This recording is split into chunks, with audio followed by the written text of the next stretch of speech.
कथावाचक राधा यादव, महाराष्ट्र। राधा यादव जो कि एक प्रवचनकर्ता रह चुकी हैं। तो मैं ऐसे देखती थी कि जब भी सारे श्रद्धालु आगे बैठते हैं और मैं प्रवचन करती हूँ तो वो मेरे से ये चाहते हैं कि ये हमें कुछ मतलब उनके जो दुख थे वो उनका दुख का निवारण मैं करूं। लेकिन मेरे को ही एक दुख था कि मेरे को भगवान चाहिए था जो मेरे को नहीं मिल रहा था। तो मैं उस बात से संतुष्ट नहीं थी कि जो मैं बता रही हूँ इनको ये सही नहीं है। मेरे को सही भगवान चाहिए, मेरे को भी कोई गुरु चाहिए। मैं खुद गुरु नहीं बनना चाहती थी। लेकिन फिर एक दिन इनको इस सच्चाई का पता चल जाता है कि जो प्रवचन वह कर रहे हैं वह तो पूरी तरह से गलत साधना है। इस तरह प्रवचन करने से उनका पूर्ण मोक्ष नहीं मिल सकता। आपको बता दें कि पूरी दुनिया में संत रामपाल जी महाराज ही एकमात्र ऐसे संत हैं जो सभी सतग्रंथों को खोल कर प्रमाण के साथ शास्त्र अनुकूल साधना भक्ति बताते हैं। जब राधा यादव ने संत रामपाल जी महाराज से नाम उपदेश ले लिया, उसके बाद किस तरह परमात्मा से उनका साक्षात्कार हुआ। राधा यादव को इतना तो समझ में आ चुका था कि संत रामपाल जी महाराज इतने सामर्थ्य शक्ति हैं कि जो चीज़ किस्मत में ना हो वह भी दे सकते हैं। और क्या क्या चमत्कार हुए राधा यादव जी के साथ, देखने के लिए बने रहिए वीडियो के अंत तक।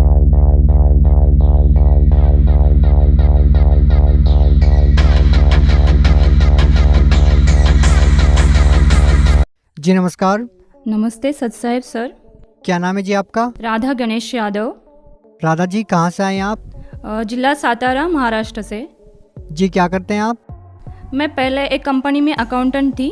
अभी मेरा जेंट्स वेयर कबीर साहब गारमेंट कपड़े का शॉप है खुद का। राधा जी, संत रामपाल जी महाराज की शरण में आने से पहले आप क्या भक्ति साधना करते थे? जैसे ही हमारे घर में मतलब जैसे हमारे समाज में पारंपरिक भक्ति थी वो करती थी, और जो भी बड़े लोग करते हैं वह उनका ही देख के मैं भी गणेश जी की और गुरुदेव दत्त जी की भक्ति करती थी। मेरे को ना बचपन से ही भगवान बहुत प्रिय लगते थे। उनकी मूर्ति ना जहाँ कहीं भी मैं अपने पिताजी के साथ जाऊँ तो वहाँ से मूर्ति खरीद के लाती थी, घर में उनको बिठाती थी मंदिर में, और उनके साथ घंटों बातें करती थी कि आप भगवान हो, आप कभी तो सामने आओगे। ऐसे में भक्ति करती थी। तो मैं ऐसे ही बचपन से भक्ति करती थी। जैसे जैसे मैं स्कूल जाने लगी, बड़ी होने लगी, जब मैं कॉलेज में गई थी तब मैं महाराष्ट्र में संतों की भूमि है तो मैंने ज्ञानेश्वरी ग्रंथ पढ़ा, भगवत गीता पढ़ी। तो उसमें से मेरे को इंटरेस्ट आने लगा कि ये कुछ अच्छा है, तो मैंने उस पर स्टडी करना शुरू किया। जैसे कि वहाँ को रात को 9 से 12 बजे उनके प्रवचन होते थे, कीर्तन होते थे, वो मैं सुनने जाती थी, डायरी लेके जाती थी, मैं सब नोट करती थी कि वो एक अध्याय लेते हैं या फिर एक दोहा लेते हैं और उस पर वो विस्तारित से बात करते हैं, बताते हैं कि हमने कैसे जीवन जीना है, नहीं जीना है। तो मेरे को वो अच्छा लगने लगा, तो मैंने भी उस पर स्टडी किया और मैं भी खुद एक वक्ता बन गई। मैं भी प्रवचन करने लगी कॉलेज के टाइम में ही। तो मैं ऐसे देखती थी कि जब भी सारे श्रद्धालु आगे बैठते हैं और मैं प्रवचन करती हूँ तो वो मेरे से ये चाहते हैं कि ये हमें कुछ मतलब उनके जो दुख थे वो उनका दुख का निवारण मैं करूं। लेकिन मेरे को ही एक दुख था कि मेरे को भगवान चाहिए था जो मेरे को नहीं मिल रहा था। तो मैं उस बात से संतुष्ट नहीं थी कि जो मैं बता रही हूँ इनको ये सही नहीं है। मेरे को सही भगवान चाहिए, मेरे को भी कोई गुरु चाहिए। मैं खुद गुरु नहीं बनना चाहती थी। तो राधा जी, आपकी जो परमात्मा की तलाश थी वो कैसे पूरी हुई? जी, मेरी शादी होने के बाद, मैं बचपन से इतनी भक्ति करती थी, तो शादी होने के बाद 6 महीने में मेरे को उस घर में मतलब जहाँ पे मेरी शादी हुई वहाँ पे मेरे को ये बात पता चली कि इनके घर में जो छोटा संतान है उसको कभी पुत्र प्राप्ति नहीं होता था। तो मेरे को तो ये बात सुन के बहुत डर लगा कि मैं तो भक्ति पहले से ही करती थी, तो मैंने और भक्ति बढ़ा दी। तो मेरे को ये बात था कि गुरु करना चाहिए, गुरु से मोक्ष मिलता है या गुरु करने से कुछ हमें लाभ भी मिलते हैं। जैसे कि मेरे को संतान नहीं था तो मैं इनकी खोज में थी ही। तो मैंने रत्नागिरी में जाके नरेंद्र महाराज करके है उनसे नाम दीक्षा ली। उनकी भक्ति करने लगी। उन्होंने कुछ गन गनाता बोलते ऐसा मंत्र दिया, वो करने लगी। मैं साल भर वो मंत्र किया, इतने मन से किया, लेकिन फिर भी मेरे को संतान प्राप्ति नहीं हुई। इसके साथ मैं डॉक्टर को भी ट्रीटमेंट कर रही थी। जैसे कि मेरे हस्बैंड आर्मी में थे, तो मैं हरियाणा, पंजाब, जहाँ भी उनके साथ जाऊँ, जहाँ जाऊँ वहाँ बड़े डॉक्टर को दिखा रही थी। जैसे कि मैं दिल्ली में भी आई थी, तो सबसे बड़ा RR हॉस्पिटल करके है, वहाँ बहुत सारे बाहर से डॉक्टर आते हैं, मतलब परदेशी से डॉक्टर आते, तो उनको भी दिखाया था। मेरे मतलब डॉक्टर लोग बोलते थे कि आपके रिपोर्ट्स नील है, आप में कोई ऐसा इशू नहीं कि आपको संतान ना हो, लेकिन फिर भी संतान नहीं हो रही थी। वैसे भी मैं आध्यात्मिक में ज़्यादा रुचि रखती थी, तो मैं भगवान पे भरोसा करती थी कि है भगवान तो वो मिलेगा। तो मैं ऐसे ही भक्ति करती रहती थी। तभी एक दिन मेरे हस्बैंड ने जम्मू कश्मीर से मेरे को फ़ोन किया और उन्होंने संत रामपाल जी महाराज जी के बारे में मुझे बताया कि ऐसे ऐसे संत हैं और उनका मैं आपको एक ज्ञान गंगा करके बुक कुरियर से भेज रहा हूँ, आप वो पढ़ना। उनके सत्संग आते हैं, उनके सत्संग आते वो भी सुनना, एक मेमोरी कार्ड भी लेना, मतलब डाउनलोड करना यूट्यूब से। ऐसे करके मेरे को उन्होंने सब बात बताया कि आप ढूंढ लो, सर्च करो तो आपको उनके सत्संग भी मिलेंगे। तो उन्होंने मेरे को बुक भेजा, तो मैंने वो बुक पढ़ना शुरू किया, फिर उनके सत्संग देखना शुरू किया। जैसे कि मैंने आपको बताया, मेरे को आध्यात्मिक पहले ही रुचि थी, जो मैंने ग्रंथ भी पढ़े थे, तब मेरे समझ में आने लगा कि सच में इनमें तो संत रामपाल जी महाराज जी ने प्रूफ के साथ बताया है कि भगवत गीता में क्या है, ज्ञानेश्वरी में क्या है। और मैं जो पढ़ रही थी या मैं भी प्रवक्ता बन के किसी को सुना रही थी, वो तो सब गलत था। जो मैं किसी को बता रही थी वो शास्त्रों के विरोध था। और जो मैं अभी ज्ञान गंगा बुक में पढ़ रही हूँ, जो मैं टीवी चैनल पे देख रही हूँ, क्योंकि वो एक अध्याय का अर्थ प्रमाण के साथ बता रहे, तब वो बात मेरे समझ में आई। मैंने पूरा पुस्तक पढ़ लिया, उनका सत्संग भी सुना, और ये सब ज्ञान समझ के मैंने संत रामपाल जी महाराज जी की नाम दीक्षा बरवाला आश्रम सतलोक हरियाणा में जाके 25 दिसंबर 2013 को मैंने जाके संत रामपाल जी महाराज जी से नाम दीक्षा ली। आपने बताया कि आपने संत रामपाल जी महाराज से नाम दीक्षा ली, आपने बहुत सारे गुरु बनाए, उनको अपनी समस्या भी बताई, लेकिन इसके बावजूद भी आपको कोई समाधान नहीं मिला। डॉक्टर्स के पास भी आप गए अपनी समस्या को लेके, बहुत सारा ट्रीटमेंट भी आपने करवाया, लेकिन जब आप संत रामपाल जी महाराज के आश्रम में जाते हैं तो आपकी संत रामपाल जी महाराज से क्या बात होती है? क्या उनसे आप मिल पाते हैं? क्या आपने अपनी समस्या संत रामपाल जी महाराज को बताई? जी, बहुत अच्छा क्वेश्चन किया सर आपने, क्योंकि मैंने जैसे आपको बताया कि मैंने पहले 2 गुरु किए थे। जब मैं उन गुरुओं के मिलने गई थी, तब मैंने वहाँ का सिस्टम देखा था कि वहाँ पे VIP की लाइन अलग होती है, पुलिस की लाइन अलग होती है, आर्मी की लाइन अलग होती है, और जो गरीब है उनकी लाइन अलग होती है। और फिर दर्शन के लिए जब दिन सुबह से लेकर शाम तक नंबर आता है, तो बताया जाता है कि गुरुजी अब नहीं है, कल सुबह दर्शन मिलेगा। तो मेरे को ये बात समझ में नहीं आती थी। मतलब ये समझ आ रहा था कि यार ऐसा क्यों, हम दुखों के लिए उनके पास आते हो और वो हमसे मिलते भी नहीं है, और अगर हम बहुत दूर दूर से आए तो हम रहेंगे कहाँ? तो उनकी जगह रहने के लिए भी पैसे देना है, खाने के लिए भी पैसे देना है, कंबल ओढ़ने के लिए चाहिए तो उसके लिए भी पैसा देना है। लेकिन जब मैं संत रामपाल जी महाराज जी के आश्रम में गई थी, तो मैंने ये डिफरेंस देखा कि वहाँ तो बस एक की लाइन है, चाहे VIP आए, मंत्री आए, पुलिस आए, आर्मी वाले कोई भी आए, सभी एक लाइन में जाएंगे। और वहाँ तो सुबह से लेके शाम तक गुरुजी हर एक से मिलके सर पे हाथ रख के एक एक को आशीर्वाद दे के उनके दुख पूछ के दर्शन दे रहे थे। तो ये बहुत बड़ा डिफरेंट, मतलब जो मैं न्याय देने वाला भगवान जो ढूंढ रही थी कि इस दुनिया में न्याय नहीं है कहाँ, और वो दे सकता है तब बस एक भगवान दे सकता है। और जब मैं बरवाला आश्रम गई, तब संत रामपाल जी महाराज जी के रूप में मुझे ये दिखाई दिया कि यहाँ न्याय मिलता है, और वो सबको ऐसे दर्शन देते हैं। जब वो दर्शन देने के लिए आते हैं, तो चाहे कितनी भी भीड़ हो, संत रामपाल जी महाराज हर एक को दर्शन देके, हर एक का दुख सुन के ही वो वापस जाते थे। ये डिफरेंस मैंने इन 2 गुरुओं में देखा। और जैसे ही हम मतलब मैं बरवाला आश्रम पहुंची थी, तो 9:30 बज चुके थे। हमने जैसे ही नाम दीक्षा ली, वहाँ पे हमें नियम बताए गए, हमने नाम दीक्षा ली। अभी दर्शन लेना चाहती थी, जैसे कि मेरे को उनके दर्शन करने ही थे, क्योंकि मेरे को पता चला था कि संत रामपाल जी महाराज मतलब जो कबीर साहिब के रूप है, जो बरवाला धाम में आए हुए वो भगवान है, तो उनको मैं देखना चाहती थी। लेकिन अभी वो दर्शन देके चले जा चुके थे, और अब हम 2 पति पत्नी ही थे दर्शन के लिए। तो ये बहुत बड़ा डिफरेंस मैंने देखा कि मतलब इतने बड़े संत हैं वो, और 2 आदमी के लिए वो दर्शन के लिए फिर वापस आ गए, और मुझे और मेरे पति को उन्होंने दर्शन दिया। मैं दर्शन देने के बारे में भी एक बात बताना चाहूँगी कि जैसे मेरे को बचपन से आदत थी कि मूर्ति में मैं भगवान ढूंढ रही थी, मेरे को वो दिखना चाहिए।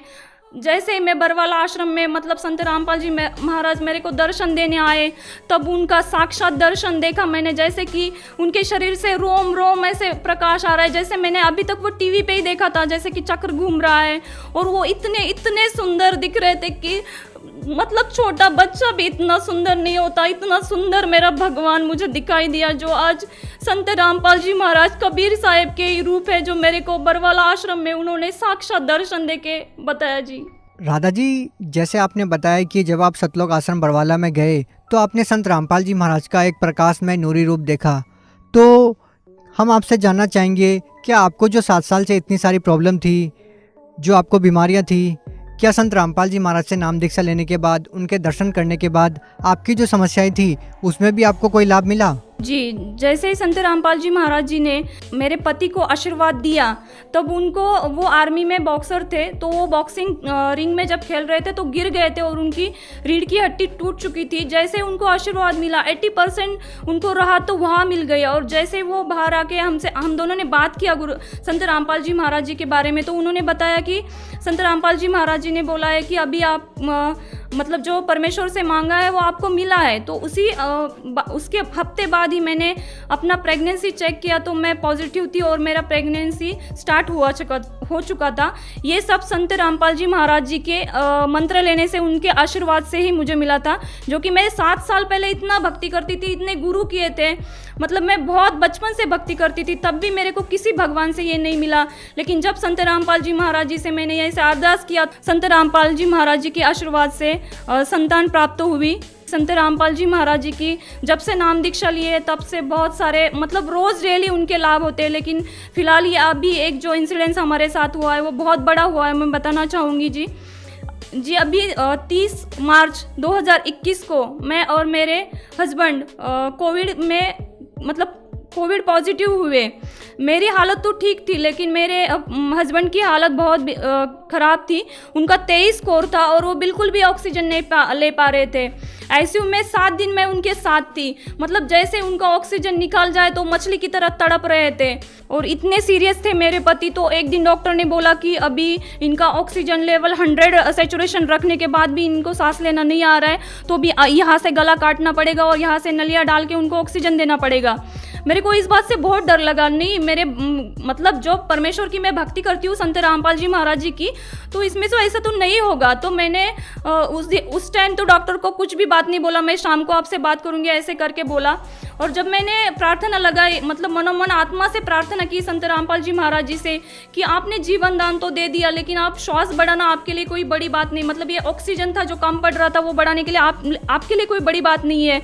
ऐसे मैं मन में प्रार्थना करी। उसी दिन रात को मैं ऐसे रो रो के संत रामपाल जी महाराज जी से बात किया। उसी दिन 3 बजे जिस हॉस्पिटल में मेरे पति थे वहाँ पे और 11 पेशेंट थे जिनका सेचुरेशन 80% था, किसी का 85% था, लेकिन इनका बहुत कम था, 70-75 था। तो मतलब सबसे खराब स्थिति इनकी थी, सबसे पहले ये मरने वाले थे। ऐसे डॉक्टर ने बोला था कि आप इनके ऊपर पैसा मत खर्च करो। लेकिन जब मैं संत रामपाल जी महाराज जी से ऐसा बात किया, उसी दिन 3 बजे गुरुजी संत रामपाल जी महाराज जी ने मेरे हस्बैंड को दर्शन दिया, उनको अमृत जल पिलाया। और जैसे ही उनको अमृत जल पिलाया, उनके फेफड़े जो 23% मतलब डैमेज हो चुके थे, वो इतने मतलब जैसे अमृत जल पिया तो उस फेफड़े में से वो अंदर जाते हुए उन्होंने महसूस किया और उसके बाद उनका सैचुरेशन बढ़ने लगा। डॉक्टर भी हैरान था कि सुबह ऑपरेशन करवाना है। जब उन्होंने आके देखा तो इसका सैचुरेशन तो बढ़ गया, इसको अभी ऑपरेशन की कोई ज़रूरत नहीं। और जैसे हॉस्पिटल में वो 11 पेशेंट और थे जिनकी स्थिति अच्छी थी और मेरे हस्बैंड की स्थिति बहुत ख़राब थी। तो मैं 1 हफ्ते की बात बता रही हूँ, उस हफ्ते में वो 11 के 11 पेशेंट चले गए। लेकिन संत रामपाल जी महाराज जी की दया से मेरे हस्बैंड की जान बच गई और उनको ऑक्सीजन के साथ डिस्चार्ज दिया गया। जो ऑक्सीजन उनको दिया था वो डॉक्टर ने बोला था कि कम से कम आपको 3 महीने घर में जाके ऑक्सीजन लेना पड़ेगा, आप चल नहीं पाओगे, आपको बेड रेस्ट ही करना है। लेकिन संत रामपाल जी महाराज जी की दया से 13 दिन ही मैं खुद ऑक्सीजन लगाती थी, निकालती थी, मैं उनकी देखभाल करती थी। तो मैंने आंखों से देखा है 13 दिन के बाद ही उनका ऑक्सीजन पूरा निकल गया और अपने पैर से वो खुद चलने लगे। ये बहुत बड़ी दया परमेश्वर की हुई है। मैं और एक दूसरा लाभ बताना चाहती हूँ। जब मेरा बच्चा 9 मंथ का था तो मैं और मेरे हस्बैंड बाइक पे जा रहे थे। 70 की स्पीड से बाइक चला रहे थे हस्बैंड। अचानक से आगे से कोई आ गया तो उन्होंने अर्जेंट ब्रेक लगाया। बच्चा मेरी गोदी में था, मैं ऐसे गिरी, मैं 5 फीट आगे गिरी, उससे आगे भी मेरा बेटा 5 फीट आगे गिरा। संत रामपाल जी महाराज जी की दया से बस मेरे को थोड़ा सा खरोच यहाँ पे आया, लेकिन जो मेरा बेटा है ना उसको कुछ भी नहीं हुआ।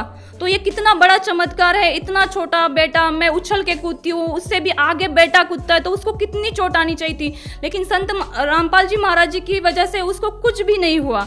ये मेरे को जीवन दान दिया मेरे बेटे को संत रामपाल जी महाराज जी ने। बहन जी, जैसा कि आपने बताया कि संत रामपाल जी महाराज ने आपको इतने सारे जीवन दान दिए, आपके बच्चे को जीवन दान दिया, इतनी सारी समस्याओं से आपको बचाया, तो आप भगत समाज को क्या संदेश देना चाहते हैं? जी, मैं भगत समाज को, मेरे भाई बहन को ये संदेश देना चाहती हूँ कि देखो, हम सुशिक्षित है, आज सभी को ज्ञान है कि हमें पढ़ना चाहिए। हर एक कोई ना कोई किसी दुख से परेशान है, कोई ना, मतलब हम सब भगवान की खोज करते हैं। तो हमें ये देखना चाहिए कि भगवान कौन है, हम यहाँ कैसे आए हैं।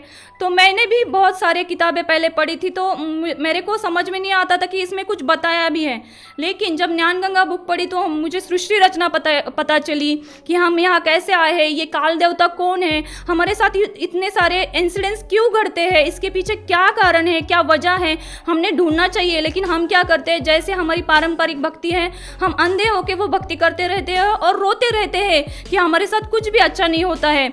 लेकिन मैंने जो अनुभव किया है, आप भी मतलब पढ़े लिखे हो तो उनके बहुत से चैनल पे सत्संग आते हैं, वो सुनो, उनकी ज्ञान गंगा बुक पढ़ो, जीने की राह बुक है वो पढ़ो। राधा जी, जो व्यक्ति संत रामपाल जी महाराज से नाम दीक्षा लेना चाहते हैं वो उनसे नाम दीक्षा कैसे ले सकते हैं? जी, उनके सत्संग बहुत सारे चैनलों पे आते हैं, तो उसके नीचे पट्टी आती है नीली कलर की, उसमें बहुत सारे नंबर दिए जाते हैं। अपने जिले के नामदान केंद्र का पता करके आप वहाँ से नाम दीक्षा ले सकते हो। जी, बहुत बहुत धन्यवाद। सत्संग